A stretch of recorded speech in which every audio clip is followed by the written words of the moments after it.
ऐसे नहीं देखते नहीं पवार।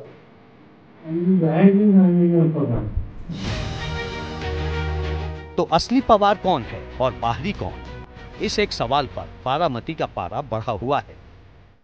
बारामती में एक और शरद पवार की बेटी सुप्रिया सुले मैदान में है, तो उनके सामने अजित पवार की पत्नी सुनेत्रा पवार ताल ठोक रही हैं, जो रिश्ते में शरद पवार की बहू और सुप्रिया सुले की भाभी है। यानी बारामती का चुनावी मुकाबला ननद वर्सेस भाभी के बीच है। यूं तो पिछले साल जुलाई में एनसीपी में दो फाड़ होने के बाद से ही शरद पवार और उनके भतीजे अजित पवार के बीच ठनी हुई है। अब लोकसभा चुनाव में पवार परिवार की पारंपरिक सीट बारामती से सुनेत्रा पवार की उम्मीदवारी ने फैमिली फाइट को चुनावी मैदान तक खींच लिया है। आजपर्यंत मला सांगा, कुणाला तरी दिल्लीला जायचं होतं का? खासदारकी कुणाला तरी मी सोडून लढायची होती का? सगळ्यांना विचारलं होतं, सगळे काय म्हणायचे? खासदारकी नको आम्हाला. बरोबर आहे? आजपर्यंत कोणीतरी म्हणलंय का मला दिल्लीला जायचंय, मला खासदारकी हवी आहे? मग जर 18 वर्ष मी चांगलं काम केलंय तर ती खासदारकी कुणाला मिळायला पाहिजे? सुप्रिया सुले 2009 से लगातार 3 बार बारामती सीट से चुनाव जीत चुकी हैं। सुप्रिया सुले से पहले शरद पवार 1996, 1998, 1999 और 2004 में लगातार बारामती से सांसद चुने गए।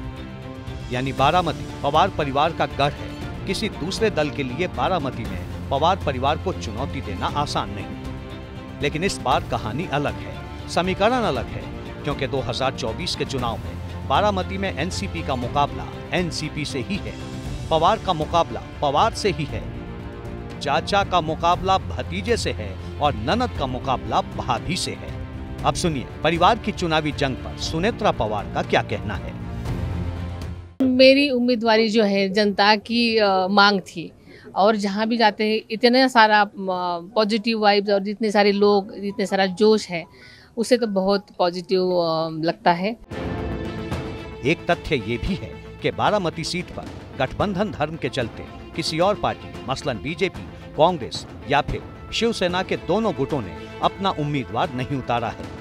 लिहाजा असली चुनावी लड़ाई पवार परिवार के बीच ही है। दिलचस्प ये है कि चाचा शरद पवार से अलग हुए अजित पवार बारामती की चुनावी बिसात पर पवार सरनेम को ही मुद्दा बना रहे हैं, जिस पर शरद पवार की एनसीपी भड़की हुई है। सुप्रिया सुले का आरोप है कि बीजेपी परिवार को आपस में लड़ा रही है।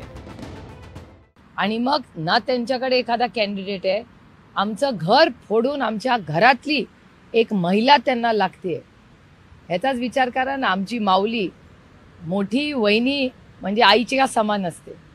आपल्या माझ्यावर जे संस्कार झालेले आहेत त्याच्यात आपल्या मोठ्या भावाची बायको म्हणजे ही आपल्या आई समान असते.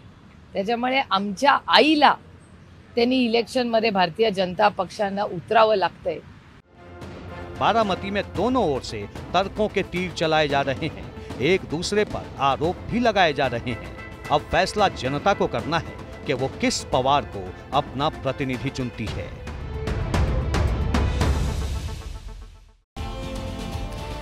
तो महाराष्ट्र में वोट के लिए अपने परिवार का देखा किस तरीके से ननद भाभी आपने सामने है, और कुछ ऐसा ही हाल राजस्थान में भी नजर आ रहा है। नागौर सीट चर्चा का विषय बनी हुई है, मिर्दा परिवार में जंग छिड़ी हुई है। देखिए बीजेपी की तरफ से ज्योति मिर्दा को उम्मीदवार बनाया है, तो उनके भाई मनीष मिर्दा ने इंडिया गठबंधन का साथ दिया है।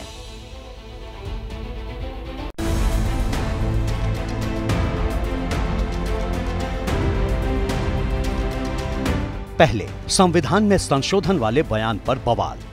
देश के हित में कई कठोर निर्णय लेने पड़ते हैं, उनके लिए हमें संवैधानिक बदलाव करने पड़ते हैं। अगर संविधान के अंदर हमें कोई बदलाव करना होता है तो आप में से कई लोग जानते हैं कि उसके लिए दोनों जो हमारे सदन है, लोकसभा और राज्यसभा, दोनों की उसके अंदर अमल चाहिए होती है। फिर तालिबान वाले बयान पर घमासान। मैंने कहा कभी देखा है फ्यूजन? ये तो फिर भी स्वाड़ा क्या, मैंने थली में चले जाओ ऐसा लगेगा। तालिबान है, अफगानिस्तान में आ गए। बीते दिनों में अपने बयानों के लिए चर्चा में रही ज्योति मिर्धा के सामने अब एक नई चुनौती है, और ये चुनौती विपक्ष नहीं बल्कि परिवार की है।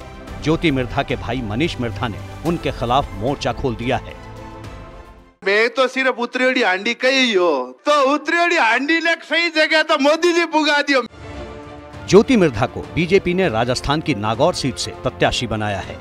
उनके सामने इंडिया गठबंधन के हनुमान बेनीवाल उम्मीदवार हैं, लेकिन हनुमान बेनीवाल के समर्थन में मनीष मिर्धा के प्रचार पराक्रम ने मुकाबला दिलचस्प बना दिया है। कोविड काल के अंदर ज्योति मिर्धा को देखा आपने कभी? मतलब इतने तरीके से कि मैं बाल मुंडवा लूंगी, मैं दाढ़ी कटवा लूंगी। हनुमान बेनीवाल ने 2019 के लोकसभा चुनाव में बीजेपी के समर्थन से चुनाव लड़ा और जीता था, जबकि 2009 के लोकसभा चुनाव में ज्योति मिर्धा नागौर से सांसद चुनी गई थी। यानी दोनों के बीच नागौर में सियासी वर्चस्व की लड़ाई है। एक तथ्य ये भी है कि लोकसभा चुनाव से पहले तक ज्योति मिर्धा कांग्रेस की सदस्य थी, लेकिन अब बीजेपी के टिकट पर मैदान में है। वहीं पिछले चुनाव में बीजेपी के साथ दिखने वाले हनुमान बेनीवाल अब कांग्रेस के समर्थन से ताल ठोक रहे हैं। बदलाव की यही कहानी अब मिर्धा परिवार में भी नजर आ रही है। ज्योति मिर्धा और उनके चाचा रिछपाल मिर्धा बीजेपी का झंडा उठाए हुए हैं, तो मनीष मिर्धा कांग्रेस के झंडे के नीचे अपनी राजनीति को विस्तार दे रहे हैं। इधर आंध्र प्रदेश की सत्ता में काबिज रेड्डी परिवार में भी तलवारें खिंच गई हैं।